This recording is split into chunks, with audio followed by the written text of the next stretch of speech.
নমস্কার বন্ধুরা, আজকে আমি আপনাদের সঙ্গে শেয়ার করব লাউ শাকের একটা নিরামিষ রেসিপি। এই রেসিপির জন্য লাউ শাকগুলোকে সবার আগে ধুয়ে তারপরে জল ঝরিয়ে আমি কেটে নিয়েছি। এবার একটা কড়াইতে 3 টেবিল স্পুন সর্ষের তেল গরম হয়ে এলেই দিয়েছি 1 চামচ পাঁচফোড়ন আর 1 চামচ রাঁধুনি আর একটা শুকনো লঙ্কা আর তেজপাতা দুটো। এবার কিছু ভেজিটেবল যেমন আলু, বেগুন, কুমড়ো লম্বা লম্বা করে কেটে নিয়েছি, এই ভেজিটেবলগুলো দিয়ে দেবো। দেওয়ার পরে এবার একটু নেড়ে নেব। 1 থেকে 2 মিনিট নাড়ার পরে এবার দিয়ে দেব লাউ শাকের ডাটা। লাউ শাকের ডাটা দেওয়ার পরে আবারও 4 থেকে 5 মিনিট ভালো মতন নেড়ে নেড়ে এটাকে ফ্রাই করতে থাকবো।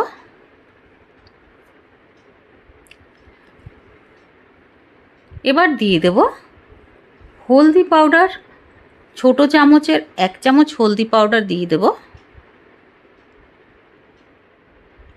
আর নুন দিয়ে দেব, আমি 3 চামচ দিয়েছি।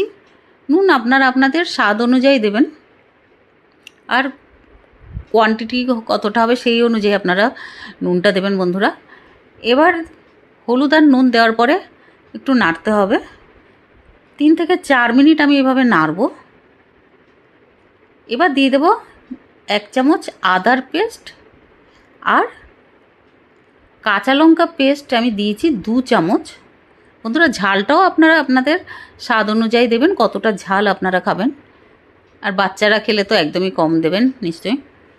এবার আবারও নাড়তে হবে। এবার দিয়ে দেব শাকগুলোকে, লাউ শাকগুলোকে আমি কেটে রেখেছিলাম এইভাবে। শাক দেওয়ার পরে এবার আমি লিডটা লাগিয়ে দিয়েছি, কারণ পরিমাণ অনেকটা তো তাই মিক্স করা গেল না, তাই লিডটা লাগিয়েছিলাম কিছুক্ষণের জন্য। এবার দিয়েছি 1 কাপ জল। এবার খুন্তি দিয়ে আমি ভালো মতন মিক্স করে নেব সবজির সঙ্গে এই শাকগুলোর। এবার দিয়ে দেবো, লিডটা লাগিয়ে দেবো 5 মিনিটের জন্য।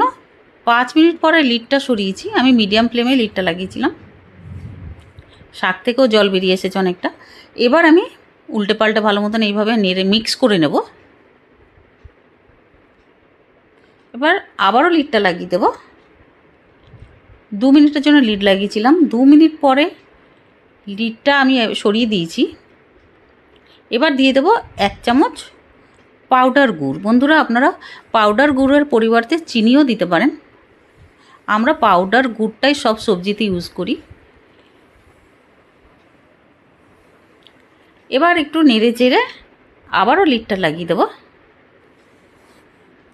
এবার 2 মিনিটের জন্য লাগিয়েছিলাম, 2 মিনিট পরে লিডটা সরিয়ে এবার দিয়ে দেব 1 চামচ চালের গুঁড়ো, ঝোলটা একটু ঠিক করার জন্য, নইলে একদম পাতলা ঝোলটা থাকবে, তো টলটলে ঝোলটা থাকবে, এই জন্য 1 চামচ আমি চালের গুঁড়ো দিয়েছি। দিয়ে আবারও নাড়ব। আপনারা বন্ধুরা চালের গুঁড়োর পরিবর্তে ময়দাও দিতে পারেন। এবার দিয়ে দেব আগের থেকে ভেজে রেখেছিলাম তেল দিয়ে বিউলির ডালের বড়ি, ওই বড়িগুলোও দিয়ে দেব। দিয়ে একটু নেড়ে নেব ভালো মতন। 2 থেকে 3 মিনিট নাড়ার পরে আমি লিডটা লাগিয়ে দেব আর গ্যাসটা বন্ধ করে দেব। আমাদের তৈরি হয়ে গেছে টেস্টি লাউ শাক। হেলদি তো আছেই বন্ধুরা। ভিডিওটা ভালো লাগলে প্লিজ লাইক ও সাবস্ক্রাইব করে দেবেন, আর আপনার ফ্যামিলি ফ্রেন্ডসদের শেয়ারও করে দেবেন। ধন্যবাদ পুরো ভিডিওটা দেখার জন্য।